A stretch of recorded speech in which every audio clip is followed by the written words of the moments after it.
On live TV, a former Daystar employee finally said what many have whispered for years, and it left everyone stunned. The truth about Rachel Lamb wasn't just hinted at, it was dropped like a bomb. What really goes on behind the cameras? Why has this insider chosen now to break their silence?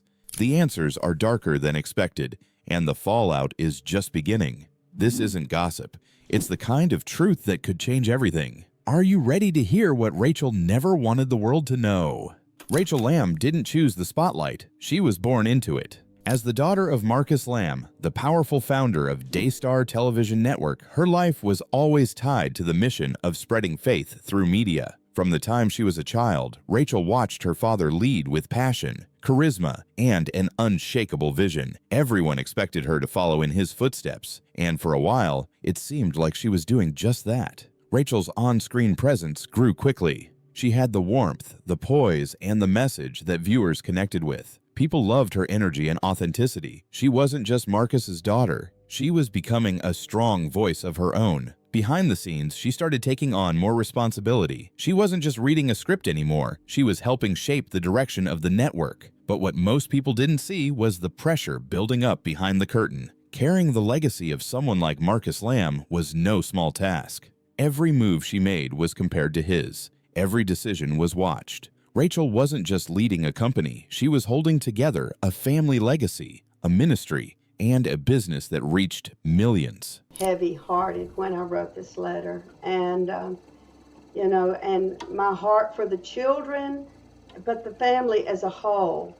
So because they were coming to me each individually, sharing all of their concerns, and yes, I'm trying to help them, but they needed to have their own voice to be able to present to their mother how they're feeling and what's going on. And if they did not come forth, and I'd always say, you've got to be an adult and have an adult-to-adult conversation with your mother, not a parent-child where you're feeling like you're a child and you're going to be punished. No, adult to adult. And so that was how I really encouraged them. And it started to wear on her. Close friends and former staff said the pressure changed her. She became more guarded, more serious, and sometimes harder to approach. The joy that once defined her presence started to fade behind the weight of expectation. Leading Daystar wasn't just about faith anymore. It was about survival, image, and responsibility. By the time Marcus passed, Rachel wasn't just mourning a father. She was being pushed to take full control of a media empire. The emotional toll, the stress, and the constant comparisons began to catch up with her. Her rise may have been built on legacy, but the cost of carrying it alone was much heavier than anyone knew. At first glance, Daystar looked like the perfect place. Faith-driven, family-led, and focused on spreading a positive message. It had all the markings of a healthy Christian media empire. Rachel Lamb, one of the network's most recognizable faces, was front and center. Her smile lit up the screen, and her words echoed the faith and warmth people had come to expect. But behind the polished studio lights and scripted prayers, something very different was happening, something most people never saw. For years, Daystar employees described a workplace that felt more like a pressure cooker than a place of ministry. Whispers of control, fear, and intimidation began to spread quietly, especially when Rachel began taking on more leadership responsibility. What had once felt like a calling started to feel like a job where perfection wasn't just expected, it was demanded. Former team members spoke anonymously, afraid of backlash but needing to get the truth out. They said the atmosphere had changed. Meetings became tense. Expectations were sky high, but guidance was vague. Small mistakes were met with outsized reactions. Some staff described Rachel as unpredictable, warm one day, distant or explosive the next. Others said she was constantly stressed, and that pressure rolled downhill. The kindness she showed on camera didn't always match what happened behind the scenes. One longtime employee remembered a time when Rachel stormed out of a planning meeting, slamming the door after a small technical mistake delayed a broadcast rehearsal. Another staffer shared how even seasoned producers walked on eggshells around her. People didn't just fear being fired, they feared being humiliated. For a Christian network, the emotional toll was hard to justify. Some began to suspect that Rachel was simply overwhelmed. After all, she had stepped into a huge role after the passing of her father, Marcus Lamb, but others believed the culture of fear wasn't accidental. It was how power was being maintained. There were even rumors of drug use and personal struggles whispered between staff in quiet corners, though nothing was ever officially confirmed. The anonymous letter that surfaced, written by a former high-level employee, described it as a toxic environment fueled by stress, favoritism, and manipulation. The writer said that people were either loyal or disposable, that those who didn't fit Rachel's mold were slowly pushed out, one meeting at a time, and those who did stay had to keep quiet or risk losing everything. Worse yet, a few staffers claimed they'd been followed. This is a very special program because we are going to be sharing our heart with you today, and I just want to say right at the front, sweetheart, that you and I are strong, and I think that our marriage is better today than it has ever been. You are just an absolute angel, and I am madly in love with you, and you mean so much to me. However, I do want to share something with you, and it is this. About, several years ago, Marcus and I went through a challenge in our marriage, and I discovered that he was having an emotional relationship, if you will, with someone, and that it had turned into an improper relationship. I take 100% responsibility. Joni has no blame. The other person doesn't have any blame. It's all, I don't even blame the devil. It's all on me. These are some of our most private moments, but there actually are 3 people who were not involved in what we're talking about today or affected by our marital challenge. Not metaphorically, literally. One said they saw what looked like a private investigator parked outside their home after they spoke out. Another said they received threatening calls warning them to watch what they say. These stories were chilling, and though difficult to prove, they left a lasting impression on those who worked in that world. In time, the culture began to rot from within.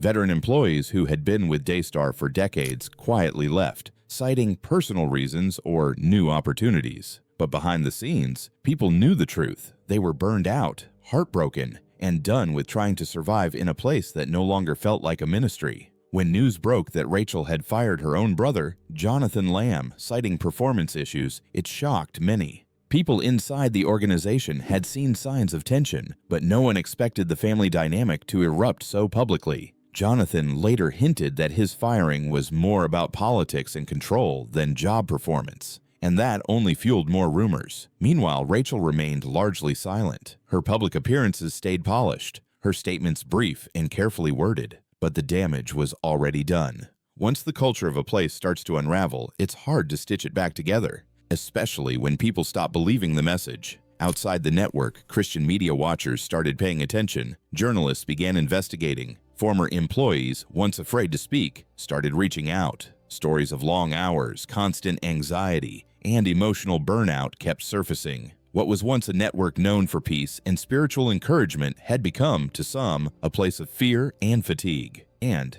at the center of it all was Rachel, trying to hold together a legacy that was falling apart in her hands. Some say she never wanted this. Others believe she did, but wasn't ready for what came with it. Either way, the burden became too much, and the people closest to her felt it most. What's next for Rachel Lamb and Daystar remains unclear. But one thing is certain. Faith isn't just about the words spoken on air.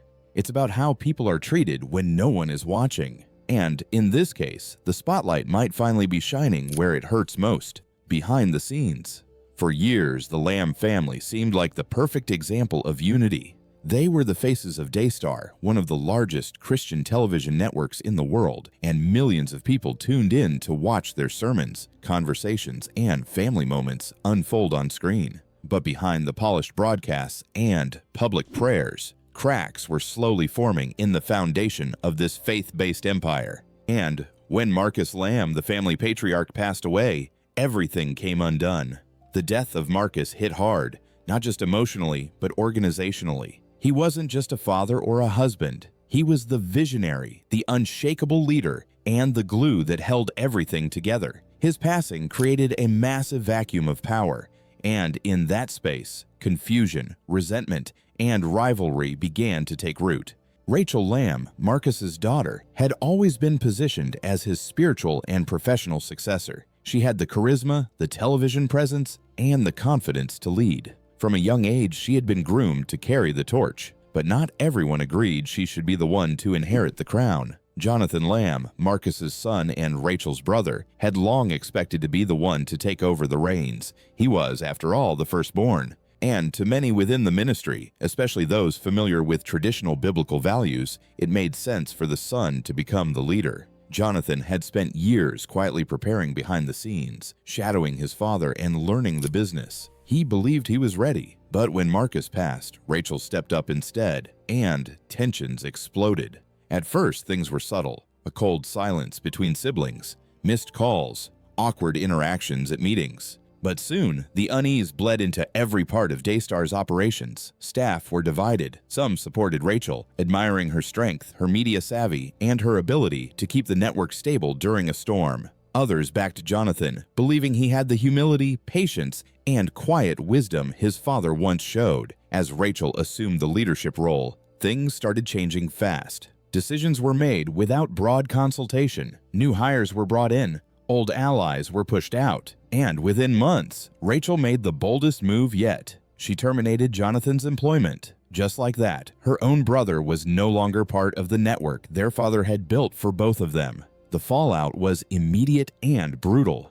Family dinners stopped. Conversations turned into arguments. Trust, once the foundation of the Lamb family's brand, crumbled. Jonathan, feeling betrayed, accused Rachel and others of turning the network into something unrecognizable. In private, he shared that he was heartbroken, not just at losing his job, but at losing the family unity he had once believed in. Rachel, for her part, stayed mostly silent in public. She released a brief statement saying Jonathan had refused to meet performance standards and declined to participate in formal mediation. It sounded cold to many, but to her, it was business. She believed Daystar's future was on the line and that difficult decisions were necessary. She felt that Jonathan wasn't prepared to lead in the way the network needed. She didn't want a legacy of confusion. She wanted control, clarity, and vision. Behind the scenes, however, Rachel wasn't unaffected. Friends close to her say she cried behind closed doors, that she wrestled with guilt, grief, and anger, that the pressure to live up to her father's reputation while managing a crumbling family dynamic was overwhelming. But she kept going, because she felt she had to. Meanwhile, Jonathan began quietly speaking out. He hinted at a toxic environment and shared with select journalists that he had been silenced, shut out, and betrayed by those closest to him. He didn't say everything, but the implications were clear. This wasn't just a professional disagreement. This was a full-on family war. Their mother, Joni Lamb, was caught in the middle. At first, she tried to keep the peace, but eventually she sided with Rachel, publicly supporting her daughter's leadership and standing by the decision to let Jonathan go. That decision fractured what little hope was left for reconciliation. Jonathan reportedly felt deeply hurt by his mother's stance, believing she had chosen business over blood. All of this unfolded while the cameras kept rolling and the ministry kept broadcasting. On the surface, Daystar seemed steady, but insiders knew the truth. The family was in crisis. Longtime staff quietly left. Board members grew uneasy, and the very audience that had once trusted the Lambs now watched in confusion and sorrow. To make matters worse, Rachel's leadership style began raising more questions. Reports of harsh management, emotional outbursts, and high staff turnover surfaced. Some said she was simply under intense pressure, doing her best in an impossible role. Others claimed she was driven by control, not calling. The painful truth is this: Daystar, once seen as a family built on faith, had become a battlefield. The same family that once taught forgiveness, grace, and unity was now torn apart by ambition, expectations, and wounds that went too deep to heal quickly. Still, Rachel pushed forward. She made major changes to the network's structure. She continued to appear on air, speaking with calmness and clarity. But those who knew her best saw something different in her eyes: a weariness, a guardedness, and maybe, just maybe, a hint of regret. As for Jonathan, he faded from the public eye for a while. Some say he's working on his own ministry projects. Others say he's simply trying to rebuild what was lost, his faith, his peace, and maybe one day, his family. The Lamb family story is far from over. The damage done may take years to repair, or perhaps it never will. But one thing is certain: when legacy and leadership collide with personal pain, no one comes out untouched. And for Daystar's followers, the lesson is clear. Even those who seem closest to God can still fall apart behind closed doors. The Lambs preach truth to millions, but now they're learning a harder truth themselves, that faith without love and leadership without humility can tear even the strongest family apart. Rachel Lamb always seemed unshakable on screen. When she stepped onto the Daystar set, there was a confidence in her voice, a calm in her expression, and a sense of purpose that felt genuine. Millions of viewers tuned in every week, trusting her smile, her sermons, and her leadership. But what no one could see, what the cameras never caught, was the storm quietly building just beneath the surface. Rachel wasn't just a public figure. She was the daughter of Marcus Lamb, the man who built Daystar from the ground up. From the outside, it looked like she had been handed a perfect life. She grew up in the spotlight, raised within the safety net of Christian values, media influence, and family power. But with that privilege came something much heavier: the crushing weight of expectation. As Marcus Lamb's health began to decline and responsibilities shifted, Rachel stepped up without hesitation. She was ready, or at least she told herself she was. People around her praised her courage, her poise, and her ability to keep Daystar afloat through a sea of grief. But in private, Rachel was unraveling. In the quiet moments off camera, when the makeup was off and the lights were down, Rachel faced a version of herself she didn't always recognize. She was tired, not just physically, but emotionally. The grief of losing her father hadn't really hit her yet because she hadn't allowed it to. She didn't have time. She had shows to run, staff to manage, decisions to make.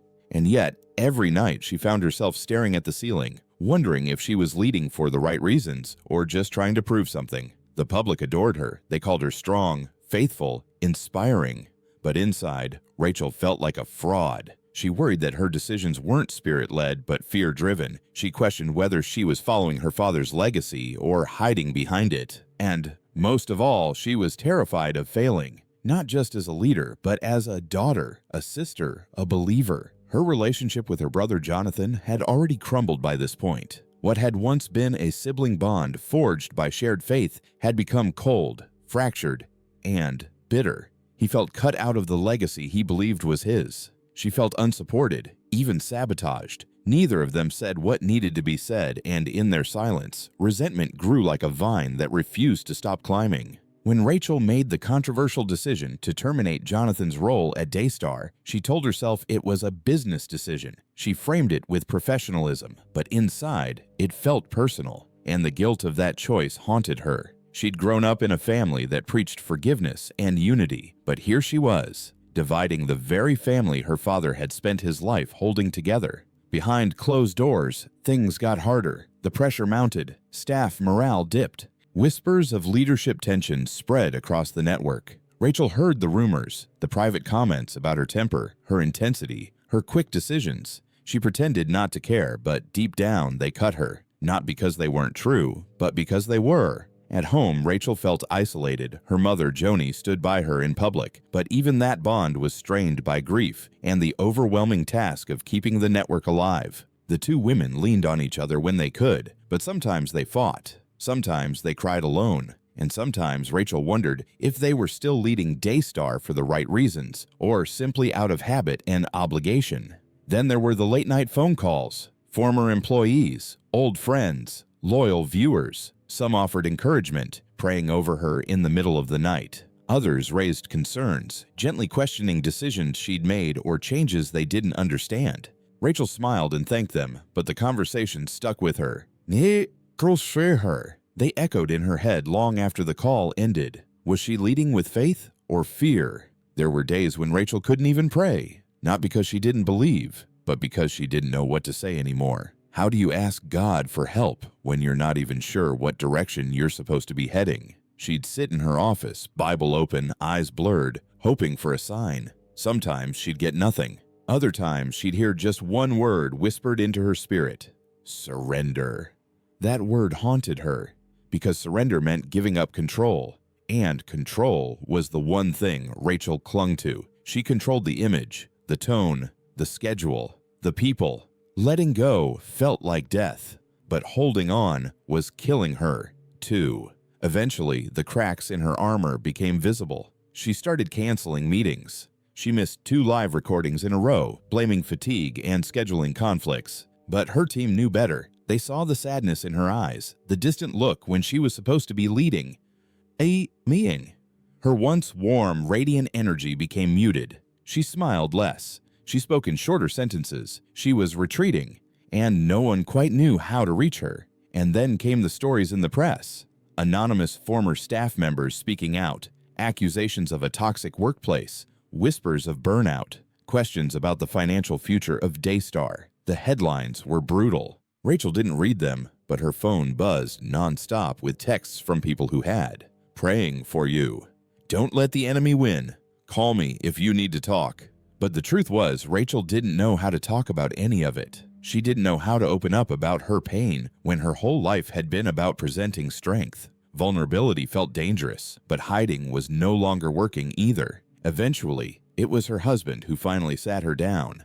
"You're not failing," he told her gently, "but you are drowning." And just like that, Rachel broke. Not in a dramatic, televised way, not with cameras or crowds, just in her living room, head in her hands, sobbing like she hadn't sobbed since the day her father died. All of the expectations, the pressure, the pain, it poured out. And in that moment, for the first time in months, Rachel let herself be human. She admitted she was tired. She admitted she didn't have all the answers. She admitted she didn't know what God wanted from her anymore. But she also realized something else. It was okay.